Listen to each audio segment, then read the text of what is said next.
Hello and welcome to Beehive. This week we canvass reactions on the implications of a high-trust educational model for children's human rights, and we catch a glimpse of Anne Tolley in a rare moment of relaxation. But first, after Anne Tolley uncharacteristically ran out of words when asked to justify the high-trust model in education, she requested another go at the question. You see, the private schools of New Zealand is a high-trust model. So what you're saying is that some children at those schools are going to get hurt.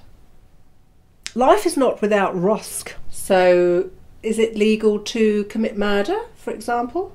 Well, hold on one second. No. So why don't you just have that as a high trust model? Why don't you just decriminalise murder and then say not many people will do it? It's a high trust model, you know. It's an interesting line of questioning, but I do think that what we need to remember is that parents are making a choice. When they send their child to a private school, they're saying no to national standards. They're saying yes to 2, 3, maybe 4 swimming pools.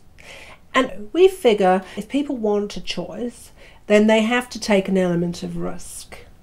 Buyer beware. So there you have it. The high trust model equals buyer beware. So what do others think of the situation? Private schools developed out of a tradition of independence, which means that they call their own shots, and it makes children and parents potentially vulnerable. I can't see any reason why those amendments weren't implemented. Whether we're talking about private schools or state schools, all schools have human rights obligations. Whatever the government in power, people are entitled to be treated with dignity and respect. Natural justice and human rights require we should have some consistency across the board. Private schools receive 20% at current rates of funding from the government.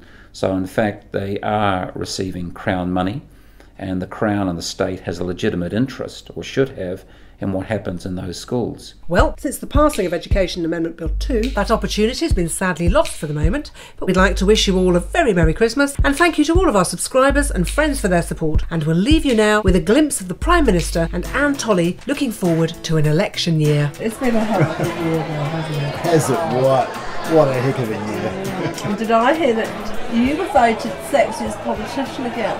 Last sexiest was last year. Oh. This year is Politician of the Year and Best Dressed Man. Best dressed man. Well, you know, I have to say, I wouldn't fall over you to get your filled glass. Well, wouldn't you want to tell the truth? Neither would I.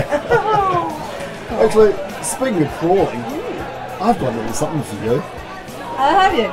Because I've got a little something for you too. Hold on. Oh, really? Ooh. I have. Hold that a minute.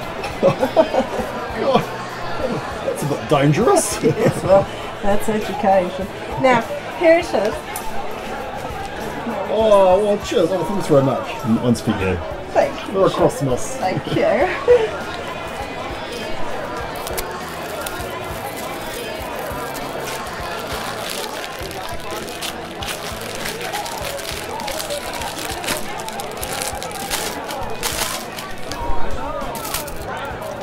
Oh, I love government. Crunchy. I think it suits us. It does. Because being in power, you can just do whatever you like. You do whatever you bloody like. And next year there's an election. So let's drink to another 3 years and do whatever we like. 3 years, whatever we like. I love being in power. We eat the government. We eat it, we do. We eat the government to breakfast. You run the government. I run and I eat. So what about now if you run after the government?